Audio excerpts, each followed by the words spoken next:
leading leaders through change. Kassidy Green. I'm gonna take this mic like you, Brittany. I think it belongs in my left hand. Can y'all hear okay? All right, y'all ready to get started? I need one volunteer that doesn't mind getting my attention, whether that means you're gonna do a cartwheel or something else, to let me know when it is 2:10 p.m.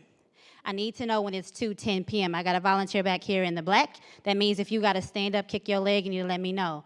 The reason is because I've been a presenter at this conference before, and I know what it's like to have the pressure of the first session to go make sure your slides work and all of that. And you've got 10 minutes to transition out of here to that session, so I don't want to get in your way of that. Is that fair?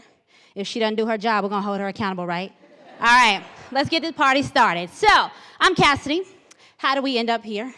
You all ended up here because you took the time to invest in yourselves and your institutions were kind enough with its resources. But I admit in any talk that I give that how I end up here is a 13-year journey. Real quick, I'll start. I've worked with 3 very different institutions. I started my first 5 years in higher ed at the University of Maryland, University College. And it was there that I was introduced to the world of enrollment management, what it means and what the pressure is to make sure that you meet that metric of converting admitted students to enrolled students. Not only is it your job to get them enrolled, but it's to make sure that you keep those and turn those into paid SCHs. Yes? Anybody got that pressure? Anybody supporting that kind of pressure, right? We fast forward and I look at all of the technologies that support higher ed, and I learn very quickly, before I'm introduced to the formalities of project and change management, all the technologies that support the business of higher ed. There's CRMs, there's student information systems, there's learning management systems that support getting students to and through the coursework that we offer. So I spent 5 years there and I thought I was gonna have a long career, and then a life event happened for me, i.e. I had a set of twins. And that changed my life, right, for the positive. But anyway, my mom, while I was in college, she transitioned from Oklahoma to Houston. And so my husband and I made a very important decision, best decision we could have made personally and professionally, to move to the great state of Texas. Go Texas. All right, so real quick, we got about 1 more minute for this piece. So I did a short stint at Texas A&M University, in which I served the Mays Business School, and I did 2 things for them in the 11 months that I was there. I helped turn around their CRM project. I got my hands quite dirty, much dirtier than I intended to, but for the greater good of their professional development MBA program. I also helped them launch their 2014 class of 2014 PMBA program out of Houston. But I was spending every weekend in Houston. My mom was there. I had found a church home there. I belonged in Houston. So while I knew that it probably wasn't the most professional thing to do to leave a job before your 12 months is up, I went ahead and would stay true to my heart. And every time I made that decision to follow my heart, it has bode well, and I keep relationships intact. So fast forward, the last 7 years I spent at the University of Houston downtown. And it was the best decision for my career in ways that I hadn't known. So the University of Houston downtown at that time was seeking a CRM solution. Go figure. So I started this brand new fancy hot job as a communications and CRM manager. Hadn't been done before, so I thought I could set the frame for what that looks like. And then I was asked a question. The most important question that I think I was asked in my career, and I'm so grateful that I said yes. The question was, would you like to be invited to practice project management and information technology? And I didn't know what project management was. I had an idea about information technology. Clearly, I figured out what project management is at this point. But I said yes, right? And so I said yes, not knowing what that was, but I figured it out very quickly. I figured out that beyond tasks, tools, and templates, a novel of that title that I've given you, that project management really is about leading people through disruptive or very simple change, getting them from point A to point B and taking care of people in the process. So in my tenure at the University of Houston downtown, I began presenting and speaking and coaching new project professionals, senior project professionals. The more and more I was asked to coach and train led me to actually found Kagrin and Company. It's a professional organization targeted to higher ed professionals, healthcare professionals, making sure that we take care of one another. So that's how I ended up here and why you've got to listen to me at least until 2:10 or not, right? Y'all ready to move on? All right. So tasks, tools, and templates, they're important. We all know that a project and change manager is responsible for making sure we stay on time, on task, on budget, right? You got to manage the resources and all that. But I submit to you, having done this for more than 400 projects over the course of the last 7 years, led hundreds of people through multi-million-dollar changes, I submit to you that this is the easier thing to get right. Anybody ever written or seen a beautifully written project plan? That same project doesn't necessarily mean that it was successfully delivered, right? but except at your institutions, they're successfully delivered, right? I submit to you that any talk that I give, I talk from the premise of what I believe the true measure of a role of a project and change manager is. And that's beyond those tasks, tools, and templates. It's the people side. Anybody know who this is? I didn't ask if you like him. I didn't ask if you're a fan. Do you know who he is? What role does he play, usually for the Golden State Warriors? Point guard. That's right. A project and change manager, if you're good at what you do, regardless of what you're paid or what organization you work for, you assume the role of point guard. People don't know they're asking you to play that role. Did you know that project and change management is actually a team sport? It is, because you can't project manage or change manage anything by yourself, right? I know some of your project and change managers think they can, but let them know that I said it's not possible, right? I want to talk a little bit about the point guard position. What does a point guard do? Set up everybody else? I'm going to tell y'all what a point guard does. A point guard is a coach on the floor, right? All these other positions are incredibly important. A point guard position is not more important than the others, but there are expectations that we place on our point guards. Let me switch sports for a minute. On our pitcher, right? For the baseball, for quarterback in football, for the playmaker in soccer, there are different expectations and a different accountability that we hold for those different roles in a team setting. The point guard is supposed to be the ultimate facilitator. How many are familiar with the concept of triple-double in a game of basketball? Who can explain it? You gotta come get this microphone. See the setup? Let me teach y'all how to do project and change management. You ask the question and they volunteer and then they on the hook. What are the 5 categories in the concept of triple-double? What is a triple-double? I'll help you out, I promise. Well, Triple-double. to me, a triple-double is when you have a triple number in 2 different, actually, you have 2 digits in 3 different categories. So You get a prize. 12 rebounds, 12 rebounds. 15 assists, 15 assists. 30 points. Absolutely. Great job, Miss Kimberly Gilbert. I challenge you to be a triple-double leader. As a project and change manager, I don't care if you do the job full-time, each of you are asked to project and change manage something. In a game of basketball, she's already given us, those 5 categories are steals, assists, rebound, scoring. What's the last one I'm missing?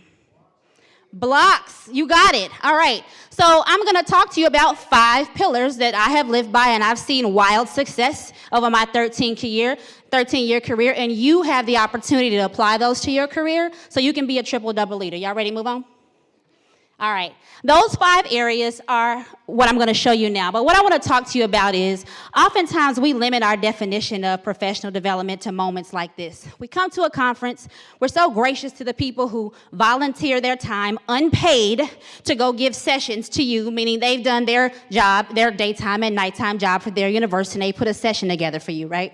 But what I challenge you on is to dig deep. Think about the professional that you are and who you want to be. Think about those that you admire and figure out how can I be the next level leader. So you don't need to wait on your manager to approve the next conference. You can do things in place in your current role to become that next level leader.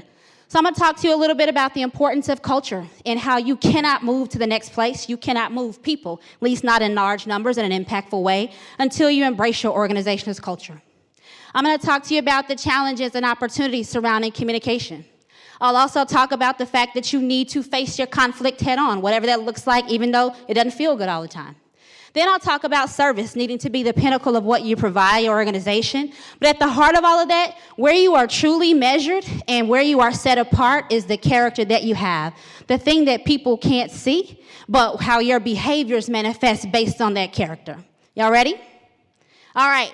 So culture is that thing that you must embrace for next level leadership. What I mean is your largest organizational culture, the subcultures that exist in it. How many of you know that people have relationships within an organization that may not be as visible to you? You may not know that so-and-so talks to the other person on the way home, that so-and-so is the godparent of someone else, right? You never know who you're sitting next to. You never know the relationships that transcend an organization. This is one of the reasons, and I find that colleagues fall very short when it comes to embracing the organizational culture. It's not doing the right thing because somebody might find out that your heart posture isn't right. right? But it's doing the right thing because, yes, it is a privilege for your organization to have your expertise. But it's also a privilege for you to be there. And so for the tenure that you're in an organization, I encourage you to embrace your organizational culture. And I also want to tell you a secret. Over those 400 or so projects that I've worked, I spent a lot of time with people at the highest levels of the university and the system. The provost, the president, the executive VPs, the SVPs, and all the Ps, right? And so what we talk about as my being the liaison to the rest of the organization and the project team, we talk about y'all. And I want you to know that we say very good things. I at least try to make sure we say very good things. Executives do too. But what I want you to know that they're talking to you about, that they may never ever really relate to you directly, is that the way that you embrace or lack thereof, embracing the organizational culture, it matters to them. It is an absolute decision point as to whether or not you are engaged at various levels of the organization. So you think nobody's looking? You think nobody notices the toxic conversation that you choose to have or the fact that you really reject the organizational culture? I'm here to tell you that the organization notices and makes a decision based upon that. Who disagrees? Don't raise your hand. All right. Now let's talk about character. If you remember anything from this particular talk, I want you to remember that this piece is up to you, but people can see it. So your character is your heart posture. It's the true measure of success. It doesn't matter what your salary is. It doesn't matter what your title is. I don't care where you sit in the org chart, and most people don't. What they care is how they experience you. What they remember is the legacy that you create every single day, and that one time you lost your emotional intelligence and you told them how you really felt, right? Anybody know who this gentleman is? Dr. Eric Thomas, E.T. the hip-hop preacher?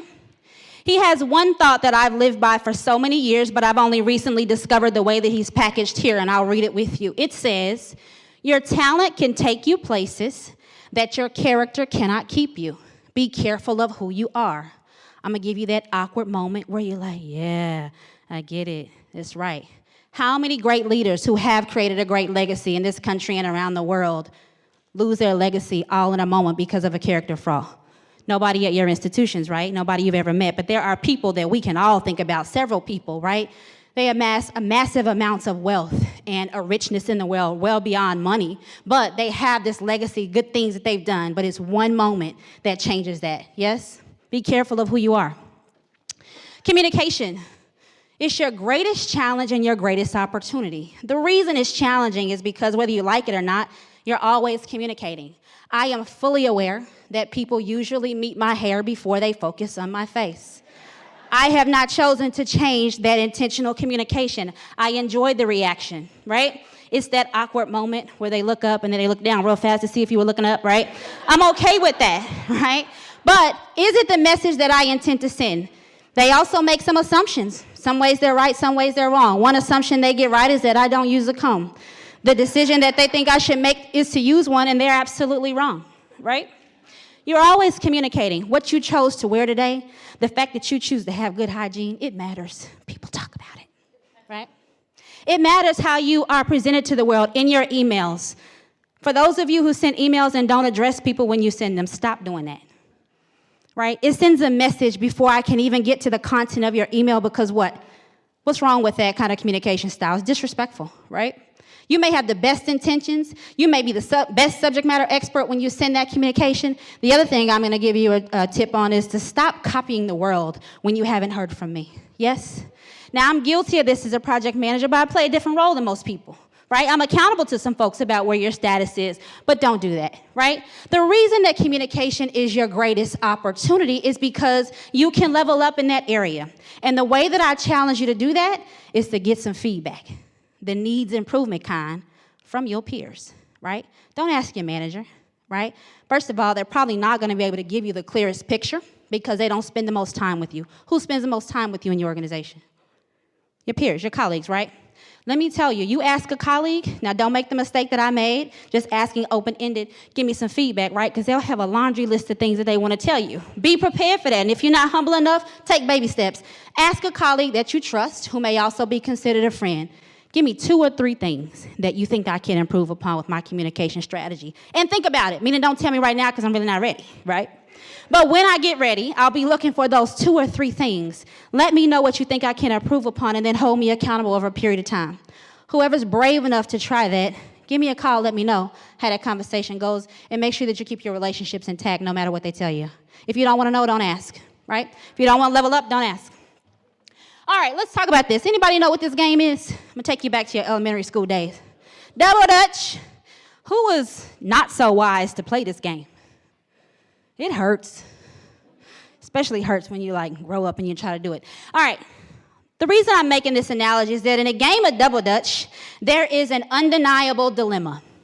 You have to make these ropes serve you, right? So they are your best friend, but they're your enemy because especially if you're on a Double Dutch team, you have the ability to score points for your team. If you can figure out a jump technique without being hit by the rope, right? You don't want to be hit by the rope because you don't want to have the person make sure your team blames you for losing, right? But the other reason you don't want to be hit by the rope, who remembers those plastic jump ropes in elementary school?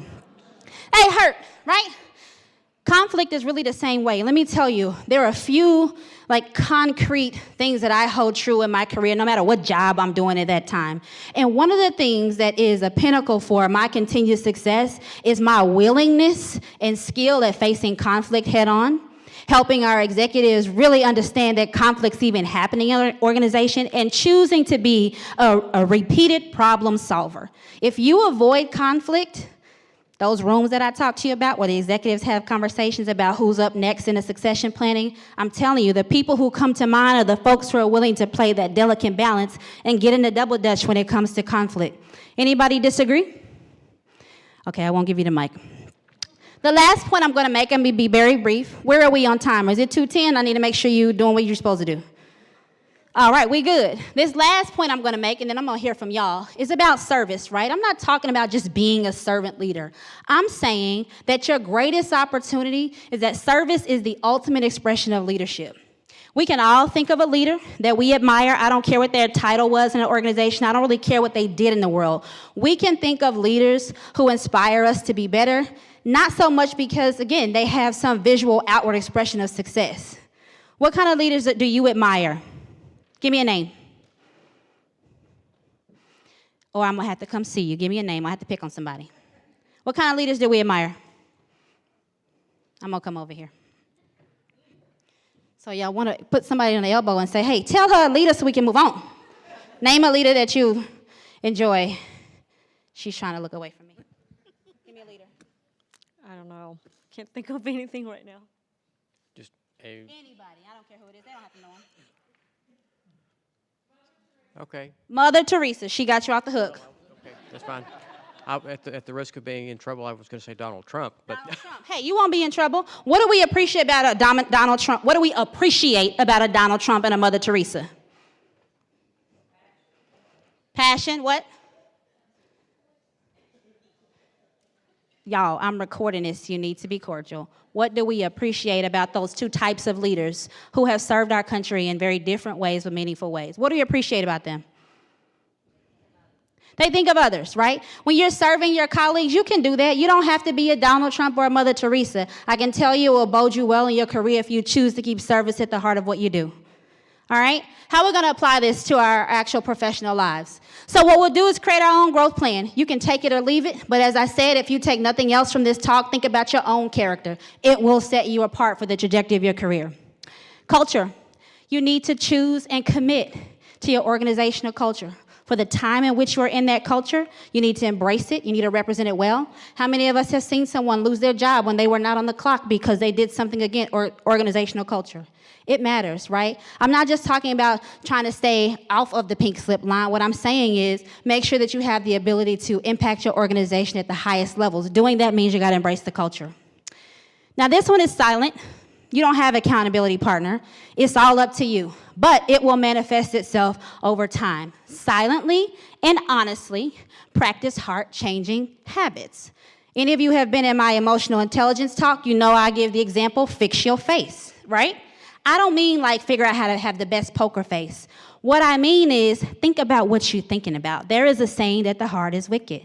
You may agree or not agree, but what that suggests is naturally we can go to a very negative place very quickly. right? And sometimes that outward way in which we engage with our colleagues can manifest itself that way. Think about what you're thinking about.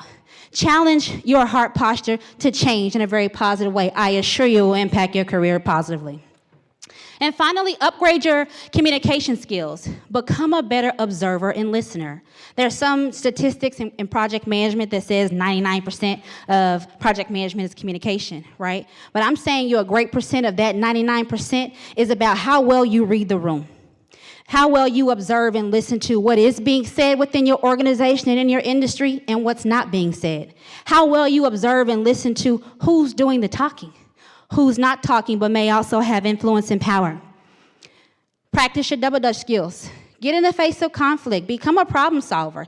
It's okay. What I can assure you is that usually when you start to do this, you're going to be in very small numbers, if not sometimes the only one in your organization. But if you're willing to challenge yourself in this area of conflict management and sometimes conflict resolution, because not all conflict can be resolved. Sometimes it just needs to be managed really, really well. Challenge yourself in this area. And then for service, none of you have an excuse because you can find a way to do more. Do more for your colleagues, do more for your executives and your students. So let's talk a little bit. You may not have any questions, but I want to know what words of wisdom do you have for our colleagues today? Some of you have been kind enough to present to us later in the conference, but others of you are going to sit back, watch, and listen. What about today's talk in any particular topic do you want to share with your colleagues? Or what questions do you have for me or this group here? Remember, this is a room full of experts. What y'all want to know? Or what do you want to share? I'm going to have to run this mic to you, so you need to give me a minute. I'm going to come on down off this stage. What words of wisdom? Who doesn't think you don't need to embrace the organizational culture? Who's like super successful and not doing that? It's nobody, right? This is when I give you filler time to think of your question. You won't hurt my feelings if you don't have a question or observation.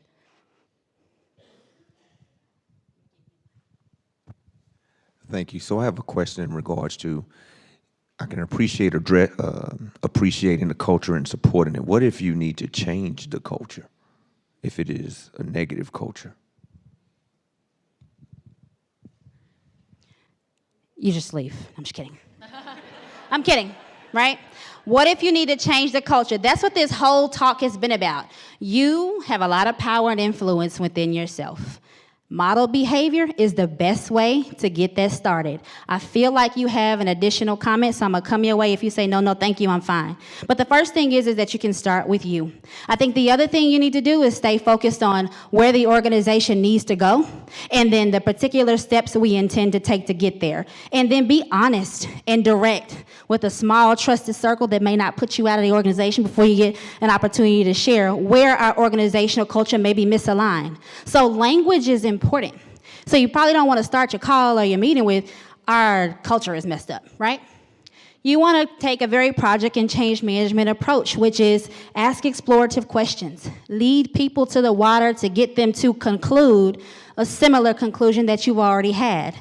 The organization culture probably needs to change. Doesn't mean there's something wrong with it. Maybe there is something wrong with it, but is the focus on the fact that there's something wrong with it, or is it that it's misaligned for where we're trying to get to, right? Anybody have any words of wisdom on changing the organizational culture one person at a time? To continue answering this question, I'm going to come back. Now, y'all going to have to help me pass this mic. I'm going to let you go first, and then you go. Tell us who you are, too. Carla Laurie from UT Medical Branch in Galveston. When I'm in meetings with executives, because I'm not one, then anything that's done negatively, I try to make sure that I take that statement or objective and then repeat it with a positive question or a positive statement. And then let's focus on the glass half full, not the glass empty.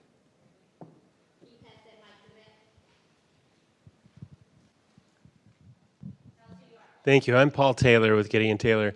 I think there's a difference between intentional culture and practical culture. If you're at an organization where the stated culture is negative, let's go out and hurt people, you should leave.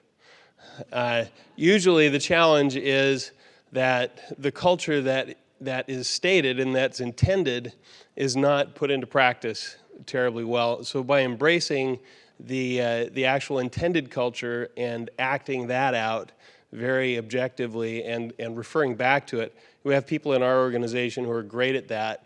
who are kind of the conscience of our organization, who pull us back to our core beliefs and try to help us align our practice with what we've already agreed that we believe, and that's incredibly valuable.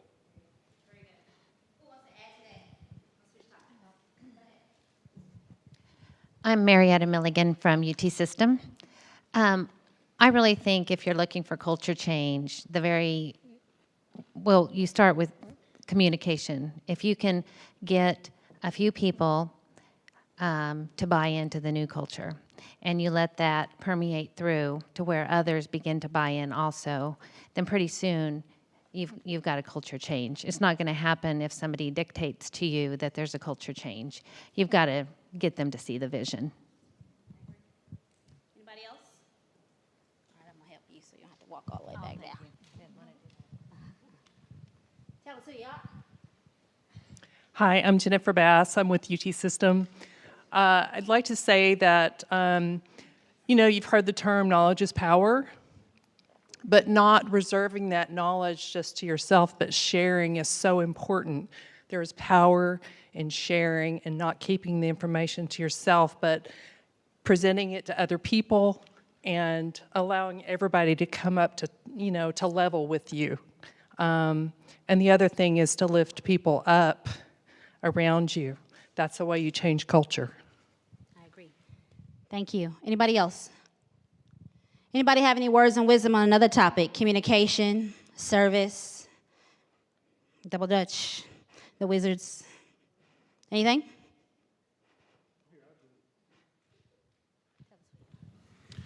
My name is Gary Doge. I work for Lone Star College, and I'll speak to conflict. And so sometimes people think, when it comes to conflict that you have to be combative. And so for me, I just always pose questions because I'm looking for a particular answer. And, some people are, sometimes scared to question executives, and many of us, I'm sure, have been in a room where we know what the right answer is, but this person does not agree. So you have to ask the right question to make them realize themselves that, oh, okay, now I get what you're saying. And so for myself, that's how I address the conflict is, through questions. And if I don't get what I'm looking for, then I didn't ask the right question. How about that? Anybody else? You play double Dutch when you were younger? All right. Oh, a long journey, but I will take it because you are an expert that we want to hear from. All right.